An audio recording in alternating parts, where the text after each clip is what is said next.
அனைவருக்கும் வணக்கம். இன்றைக்கி வீடியோவில் நாம் எதை பற்றி தெரிஞ்சுக்க போகிறோம் அப்படின்னா, மஹேந்திராவோட சுப்ரோ BS6 மாடல். இந்த வண்டி பார்த்தீங்க அப்படின்னா வண்டி வந்து 30 கிலோமீட்டர் ஸ்பீடுக்கு மேலே போகலை. அதே நேரத்தில் நம்ம ரீஜென்ரேஷன் பண்ணி பார்த்தாலும் ரீஜென்ரேஷன் ஆகலை. அதை எப்படி ப்ராப்ளத்தை சால்வ் பண்ணுறது அப்படிங்கிறது தான் இந்த வீடியோவில் பார்க்க போகிறோம்.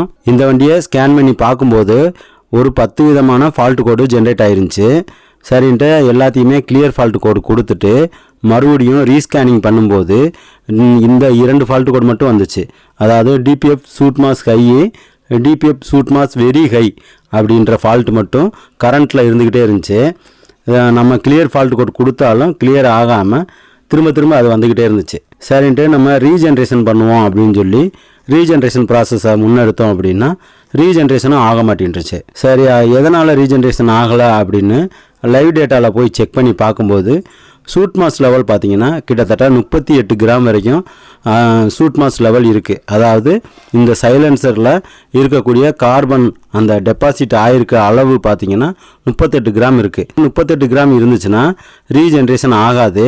மேனுவலாக முயற்சி பண்ணாலும் சரி, இல்லை இந்த டூல் போட்டு முயற்சி பண்ணாலும் ரீஜென்ரேஷன் ப்ராசஸ் நடக்கவே நடக்காது.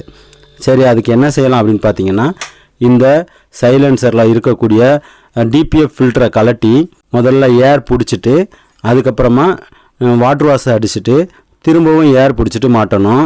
அதை தான் நான் இப்போ பண்ண போகிறேன்.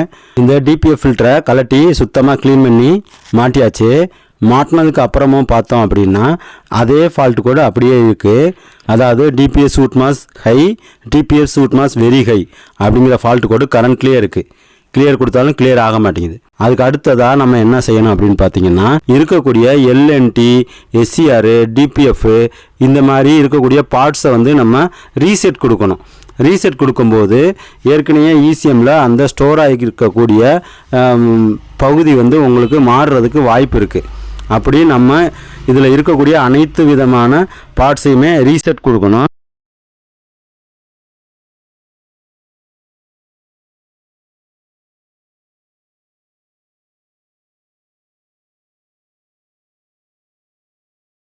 இப்போ நாம் எல்லாமே ரீசெட் கொடுத்தாச்சு.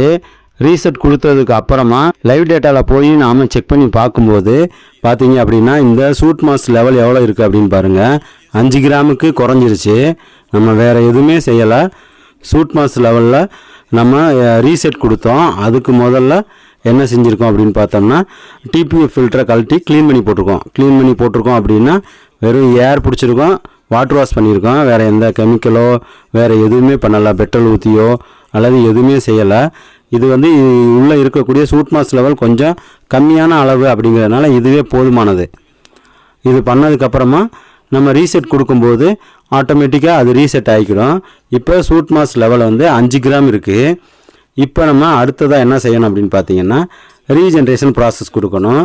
ரீஜென்ரேஷன் ப்ராசஸை கொடுத்த பிறகு இன்ஜின் வந்து இன்னும் தேவையான சூடு இல்லை அப்படின்னு சொல்லுது. 75 டிகிரிக்கு மேலே போகும்போது எல்லாமே இங்கே நாட் ஓகேன்னு இருக்கிற அந்த டெம்பரேச்சர் வந்து ஓகேவுக்கு மாறிடும். இது ஓகே ஆன பிறகு இதில் இருக்க கிளச்சு பெடலு, பிரேக் பெடலு இது எல்லாமே மிதிக்காமல் இருக்கணும். அது எல்லாமே ஓகே கண்டிஷனில் இருக்குது. டெம்பரேச்சர் மட்டும்தான் நாட் ஓகே கண்டிஷனில் இருக்குது. அதையும் வண்டியை ஸ்டார்ட் பண்ணி இப்போ ரேஸ் பண்ணும்போது ஓகே கண்டிஷனுக்கு வந்துருச்சு. இப்போ நம்ம எக்ஸிக்யூட் அப்படிங்கிறத கொடுத்தோம்னா இப்போ பாருங்கள் உங்களுக்கு ரீஜென்ரேஷன் ப்ராசஸ் ஸ்டார்ட் அப்படின்னு வந்துருச்சு.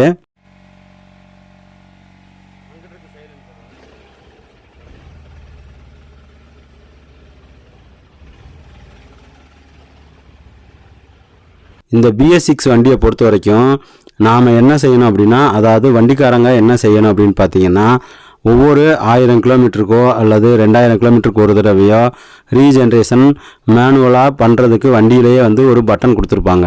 அந்த சுவிட்சை அமுக்கி எங்கேயாவது லாங்காக நம்ம போயிட்டு வரும்போது இன்ஜின் சூடாக இருக்கும்போது நாம் வந்து அதை மேனுவலாக பட்டனை அமுக்கி ரீஜென்ரேஷன் ப்ராசஸ் கொடுத்து வச்சுக்கிட்டோம் அப்படின்னா உங்களுக்கு இந்த மாதிரி தேவையில்லாத எக்ஸ்ட்ரா செலவு உருவாகாது. அதே நேரம் இதை செய்ய தவறும் பட்சத்தில் அந்த DPF ஃபில்டரில் உங்களுக்கு கார்பனோட அளவு அதிகமாகிக்கிட்டே இருக்கும். ஒரு அளவுக்கு மேலே இப்போ மேனுவலாக நம்ம கொடுக்கல அப்படின்னா வண்டியே வந்து அதை சரி பண்ண முயற்சி பண்ணும். வண்டியே வந்து ரன்னிங்கில் ரீஜென்ரேஷன் ப்ராசஸை நடத்தும். அப்படி நடக்கும் பட்சத்தில் நாம் ஒரு பைபாஸில் போயிட்டுருக்கோம் அப்படின்னா அந்த ப்ராசஸ் நடக்கிறதுக்கு ஏதுவாக நாம் வண்டியை வந்து எங்கேயுமே நிப்பாட்டாமல் அதே ஒரு 50-60 கிலோமீட்டர் ஸ்பீடில் சேமாக போய்கிட்டே இருக்கணும். ஒருவேளை வண்டியை எங்கேயாவது நிப்பாட்ட வேண்டிய சூழ்நிலை வந்தால் மட்டும்தான் நம்ம வந்து வண்டியை ஆஃப் பண்ணாமல் ஓட விடலாம். ஓட விட்டுட்டு மறுபடியும் வண்டியை எடுத்துகிட்டு போகும்போது உங்களுக்கு ரீஜென்ரேஷன் ப்ராசஸ் நடக்க ஏதுவாக இருக்கும். நடக்கிறதும் தடைப்பட்டுச்சு அப்படின்னா, அதாவது வண்டியாகவே ரீஜென்ரேஷன் ப்ராசஸ்ஸு பண்ண முடியலை அப்படின்ற பட்சத்தில் தான் நம்ம இந்த ஸ்கேன் டூல் போட்டு ரீஜென்ரேஷன் ப்ராசஸ் பண்ணுவோம். அதுக்கும் ஒரு லிமிட் இருக்குது. அதாவது இந்த ஸ்கேன் டூல் போட்டு ரீஜென்ரேஷன் பண்ணுறதுக்கும் ஒரு லிமிட் இருக்குது. கிட்டத்தட்ட எல்லா கம்பெனிக்காரங்களுமே ஒரு 45 கிராம் இருக்கிற அளவுக்கு மட்டும்தான் நம்மளால் ஸ்கேன் டூல் போட்டு ரீஜென்ரேஷன் ப்ராசஸை பண்ண முடியும் அப்படிங்கிறத தெரிஞ்சுக்குங்க.